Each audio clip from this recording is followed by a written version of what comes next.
Bueno, muy buenas tardes. Vamos a dar Buenas inicio tardes. a la entrevista del curso de Cultura Política. ¿Me regala su nombre, por favor?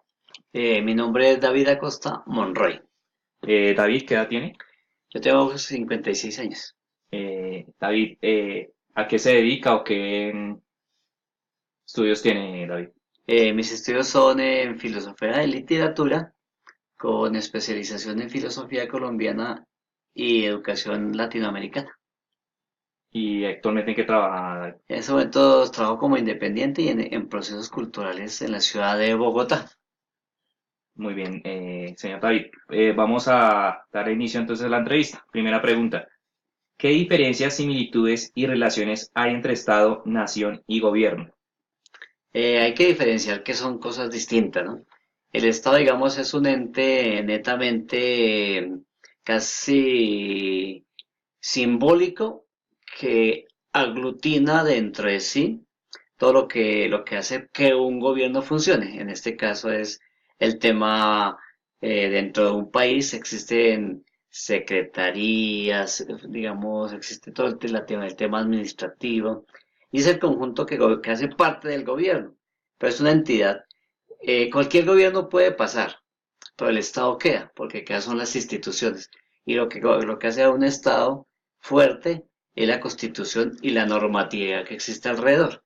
El gobierno, en cambio, es, digamos, más coyuntural. Digamos, en este caso Colombia, el gobierno dura 4 años Sí. y es el que administra ese Estado. Digamos, cada 4 años, cuando la gente va a votar, lo que hace digamos, el gobierno elegido es que el Estado funcione, que la Constitución funcione, la normativa funcione y que cada uno, digamos, de los entes, como son los ministerios, funcione. Entonces, digamos, más allá de que haya un gobierno de derecha, izquierda, centro, etcétera, el Estado funciona gracias a que cada 4 años hay una administración que le va generando unos movimientos netamente políticos, culturales, sociales.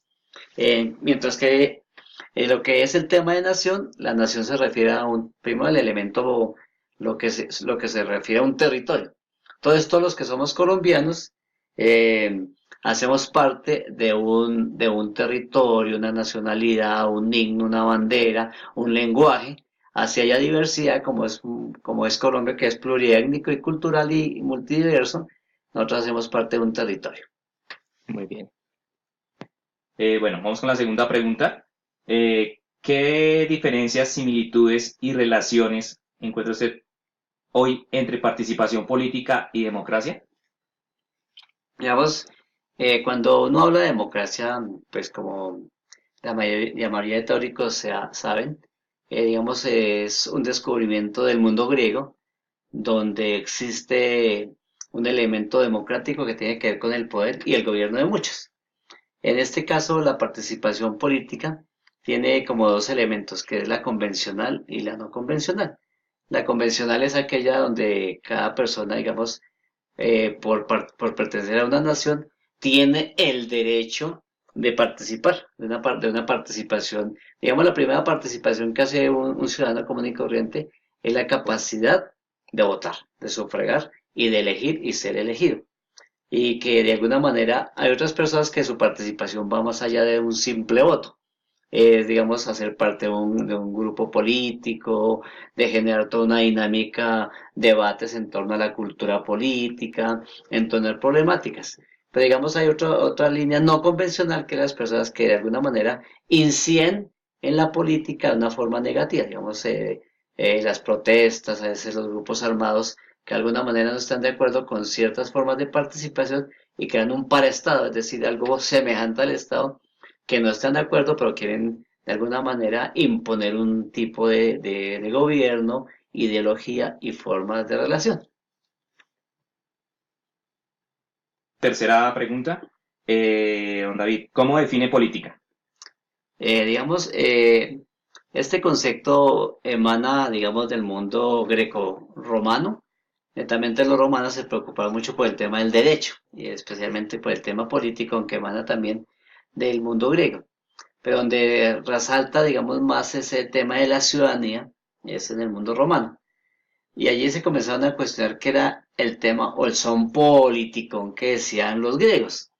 Y hoy en día se entiende como el tema político, como una forma de gobierno y una forma ideológica. Por eso hay partidos políticos. El partido político de los liberales es distinto, entre paréntesis, al conservador o a los centros, centro izquierda, centro derecha. Entonces es una forma ideológica y que con esa forma ideológica lo que intentan es apoderarse, cogerse, tomarse un gobierno, un país, imponer unas formas, porque digamos, cada política, cada pensamiento tiene unas formas más conservadoras, más liberales, otras propenden por la libertad de culto, otras es por una forma de religión, etcétera. Entonces, cada ideología política tiene que ver con eso.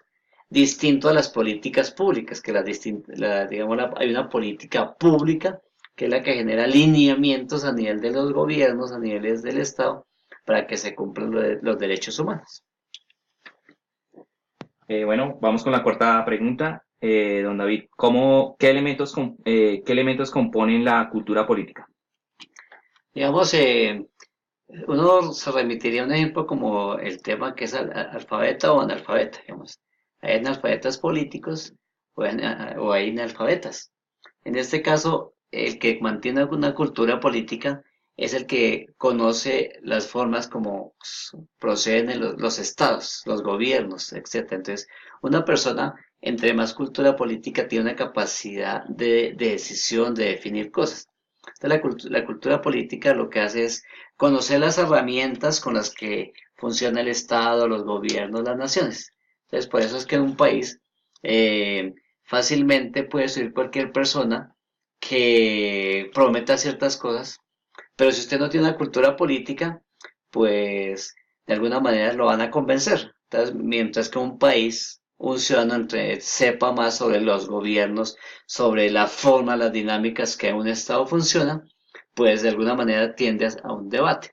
En este caso podríamos colocar el ejemplo de que en Colombia muchas veces se votan solamente por proclamas, mientras que un ciudadano que tenga una cultura política va a mirar, digamos, una serie de elementos que hacen parte de unas propuestas, que esas propuestas estén adheridas a un contexto, a un diagnóstico, etcétera, etcétera. Entonces, mientras que un ciudadano común y corriente solamente se deja llevar por lo que dicen los medios de comunicación e incluso no miran un tema ya más fuerte que es el tema ideológico. Sigamos con la última pregunta, David. ¿Qué elementos involucran el ser ciudadano y usted cómo definiría los derechos del ciudadano? Digamos, toda persona que pertenezca a un país o a una nacionalidad no pierde derecho, al contrario, el Estado tiene que cobijarlos con todas primero con la Constitución, segundo, con todo lo que son las leyes y normas y las políticas. Entonces, en este caso, todo ciudadano tiene derechos y los derechos se fundamentan en el tratado que se hizo en Naciones Unidas finalizando los años, los años 40, iniciando el año 1948 aproximadamente. Entonces, ¿qué es lo a qué se refiere esto del tema ciudadano? Que todos los seres humanos tenemos, en este caso, derechos, como el derecho a votar, de ser elegido o de elegir. Tengo derecho a pensar libremente, tengo derecho a que respeten mi ideología, tengo derecho a una cantidad de cosas que emanan de los derechos humanos. Y por tal caso es el tema de la ciudadanía. Digamos, el tema de ser ciudadano existe dos cosas. Yo tengo derecho, pero también tengo deberes. Y una forma es que es importante que yo hago parte de unas ciudadanías, de unos colectivos, y primero yo soy parte de una ciudadanía, de un colectivo. Y para que esta ciudadanía crezca, tengo que comenzar a generar respeto, la libertad hacia el otro y sobre todo la libre expresión. Eso hace parte de la ciudadanía, la responsabilidad frente a respetar la Constitución, hacer parte de todo un movimiento social en pro de una mejora del país. Bueno, muy bien, señor David. Muchas gracias por esta entrevista. Aquí Mucho gusto. terminamos. Bueno, muchas gracias a ustedes.